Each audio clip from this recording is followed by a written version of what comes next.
Okay, we're still looking at domains and ranges, but this time they're asking us to not sketch and see if we can still figure out the domain and range.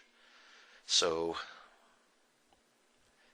for the domain, first of all, if this curve goes forever to the left and right, then its domain is any real number.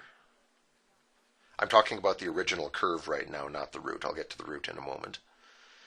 And its range goes from 3 is the lowest it ever gets, and plus infinity is the highest it ever gets. So y is greater than or equal to 3. So what does that mean when we're talking about the square root? Well, if this thing never gets lower than 3, that means we never get negative numbers, so there won't be any breaks in this thing where the square root doesn't exist. We'll always be able to do square roots here.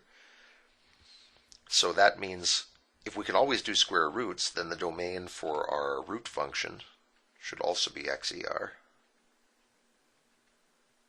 You can put any x value you want into this function because they'll all be square rootable. And for the range, well, the lowest we'll ever get is root 3. After these points are rooted, they'll both end up at root 3. And the highest we'll ever get is, well, there is no highest we'll ever get. This thing goes up forever. And so its square roots will go up forever as well. There won't be any upper limit. Math people would say there is no upper bound on this function. You can never point to a number and say this is the highest it'll ever get, because this thing will always climb higher. So domain, x is an element of the reals. Y can be any element of the reals, except it has to be higher than or at least equal to root 3. There is no upper limit because the original numbers have no upper limit. Now, this one's more complicated. For the domain of this, it starts at negative 3, and then it goes continuously up to 9. So for our original function, we have negative 3 up to 9. And for our range, we have our y is 9 here. That's the highest we ever get. And the lowest we ever get is minus 7. So minus 7 less than or equal to y less than or equal to 9 would be our max for the y. So what does that mean when we go to do our domain? Or sorry, when we go to do our square root? Here we'll do a square root, and the highest number we get will be 3. And then we'll get lower, lower, lower, lower, lower numbers. Here we'll get to 0 for our square root. And then we're going to have a long stretch where we can't do anything. This curve has gone negative.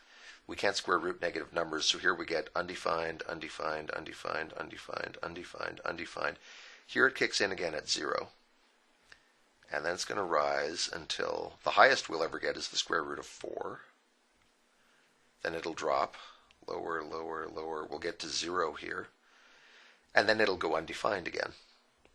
All these numbers don't have square roots, and so they won't be part of our h of x. So this is a pretty chopped up domain and range we get here. We're going to get from negative 3 up to negative 2 in the x-axis are places where this piece of curve exists. So we get negative 3 less than or equal to x less than or equal to negative 2, comma.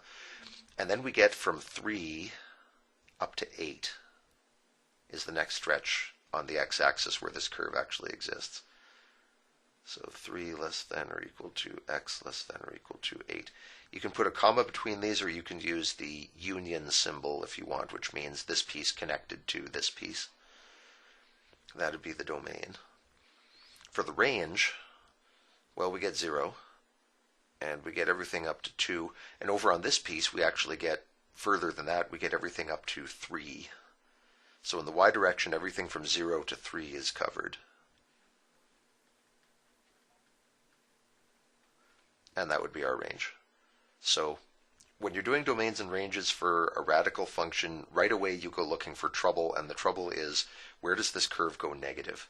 Any place it goes negative, I won't be able to find its square root. That means you get holes in your domain, and it also means that your range can never get any lower than 0.